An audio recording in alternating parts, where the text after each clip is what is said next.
Hello friends, welcome to friends real team. ಇವತ್ತು ನಾನು ತಂದಿರೋದು ಮಿನಿ ಏರ್ ಕೂಲರ್ ಅಂತೇಳಿದು. ಓಪನ್ ಮಾಡೋಣ ಬರ್ರಿ. ಇದನ್ನು ಓಪನ್ ಮಾಡೋಕ್ಕೆ ಬೇಕಾಗಿರೋದು ನಮಗೆ ಒಂದು ಕತ್ರಿ ಇಲ್ಲ ಚಾಕು. ನನಗಿದು ನೋಡೋಕ್ಕೆ ಭಾಳ ಸೂಪರ್ ಇದೆ ಅನ್ನಿಸ್ತಿದೆ. ಬೇಗ ಬೇಗ ಓಪನ್ ಮಾಡುವ ಬರ್ರಿ.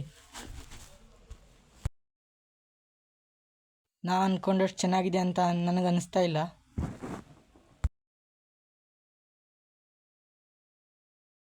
ನೋಡೋಕೆ ಭಾಳ ಸಣ್ಣದಾಗಿ ಕಾಣ್ತಾ ಇದೆ, ಆದರೂ ನನಗೆ ಅನ್ನಿಸ್ತಿದೆ ಯಾಕೋ ಚೆನ್ನಾಗಿದೆ ಅನ್ನಿಸ್ತಾ ಇದೆ. ನೋಡೋಣ ಬರ್ರಿ, ಓಪನ್ ಮಾಡಿ.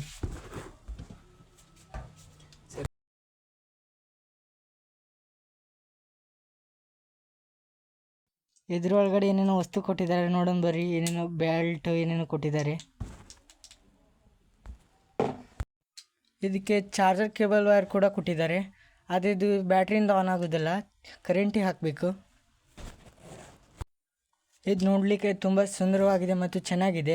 ನಾನು ಅಂದ್ಕೊಂಡಕ್ಕಿಂತ ಭಾಳ ಸುಂದರವಾಗಿದೆ. ಮತ್ತು ಇದನ್ನು ಆನ್ ಮಾಡಲು, ಆಪ್ರೇಟ್ ಮಾಡಲು ಪೇಪರ್ ಕೂಡ ಕೊಟ್ಟಿದ್ದಾರೆ. ಹೇಗಂತೇಳಿ ನೋಡಿಕೊಂಡು ಆನ್ ಮಾಡ್ಕೋಬೋದು. ಹೊರಗಡೆ ಎಲ್ಲರೂ ಹೋಗಲಿಕ್ಕೆ ಬೆಲ್ಟ್ ಕೂಡ ಕೊಟ್ಟಿದ್ದಾರೆ, ಹಿಡ್ಕೊಂಡು ಹೋಗ್ಬೋದು. ಮತ್ತು ಇದರಲ್ಲಿ ತುಂಬ ಥರದ ಸಿಸ್ಟಮ್ಗಳನ್ನು ಅಳವಡಿಸಿದ್ದಾರೆ ಇದರಲ್ಲಿ.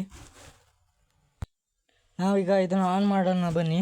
ಇದನ್ನು ಆನ್ ಮಾಡೋಕ್ಕೆ ನಾವು ಕರೆಂಟ್ ಸ್ವಲ್ಪ ದೂರ ಆಗುತ್ತೆ, ಅದಕ್ಕಾಗಿ ನಾವೀಗ ಪವರ್ ಬ್ಯಾಂಕಿಂದ ಆನ್ ಮಾಡ್ತಾಯಿದ್ದೀವಿ. ಮೊದಲೇ ಬಟನ್ ಕಾಣ್ತಾ ಇದೆಯಲ್ಲ, ಅದನ್ನು ಆನ್ ಮಾಡಿದರೆ ಸ್ವಲ್ಪ ಸ್ಪೀಡ್ ಜಾಸ್ತಿ ಆಗುತ್ತೆ. ಇದನ್ನು ಇನ್ನೊಂದು ಸಲ ಟ್ಯಾಪ್ ಮಾಡಿದರೆ ಸ್ವಲ್ಪ ಸ್ಪೀಡ್ ಜಾಸ್ತಿ ಆಗುತ್ತೆ ಇನ್ನೂ. ಮತ್ತು ಇದನ್ನು ಯಾವ ಕಡೆ ಬೇಕಾದ್ರೂ ರೊಟೇಷನ್ ಮಾಡ್ಬೋದು ನೋಡಿ, ಹೇಗೆ ಬೇಕಾದ್ರೂ. ಮೇಲ್ಗಡೆ ಒಂದು ಕ್ಯಾಪ್ ಕೊಟ್ಟಿದ್ದಾರೆ, ಆ ಕ್ಯಾಪ್ ತೆಗೆದು ಅಲ್ಲಿ ಐಸ್ ಇಲ್ಲ ನೀರನ್ನು ಹಾಕ್ಬೋದು. ನೀರನ್ನು ಹಾಕಿದ ನಂತರ ಕ್ಯಾಪನ್ನು ಹಾಕಿದ ನಂತರ ಎರಡನೇ ಬಟನನ್ನು ಅರಚಿ ನೀರಿನ ಹನಿಗಳು ಸಣ್ಣದಾಗಿ ಬರುತ್ತದೆ. ನೋಡ್ಬೋದು ಎಷ್ಟು ಸುಂದರವಾಗಿ ಬರ್ತಾ ಇದೆ. ಹಾಗೆ ಮೂರನೇ ಬಟನನ್ನು ಅರಚಿ ನಿಮಗೆ ಯಾವ ಲೈಟ್ ಬೇಕಾದ್ರೂ ಹಚ್ಚಿಕೊಳ್ಬೋದು, ನೋಡ್ಬೋದು. ಹಾಗೆ ನಾಲ್ಕನೇ ಬಟನನ್ನು ನೀವು ಎಷ್ಟು ಟೈಮ್ ಅಂತ ಅಳವಡಿಸ್ಕೊಳ್ಬೋದು. ಟೈಮಿಂಗ್ ಕೂಡ ಇದೆ ಇದರಲ್ಲಿ. ನಾವು ಮಾಡಿರೋ ಈ ವಿಡಿಯೋ ನಿಮಗೆ ಚೆನ್ನಾಗಿದ್ದರೆ ನಮ್ಮ ಫ್ರೆಂಡ್ಸ್ ರಿಯಲ್ ಟೀಮ್ನ ಸಬ್ಸ್ಕ್ರೈಬ್ ಮಾಡಿ ಮತ್ತು ಶೇರ್ ಮಾಡಿ, ಲೈಕ್ ಮಾಡಿ. ಇಷ್ಟೋ ತನಕ ವಿಡಿಯೋ ನೋಡಿದ್ದಕ್ಕೆ ಧನ್ಯವಾದಗಳು.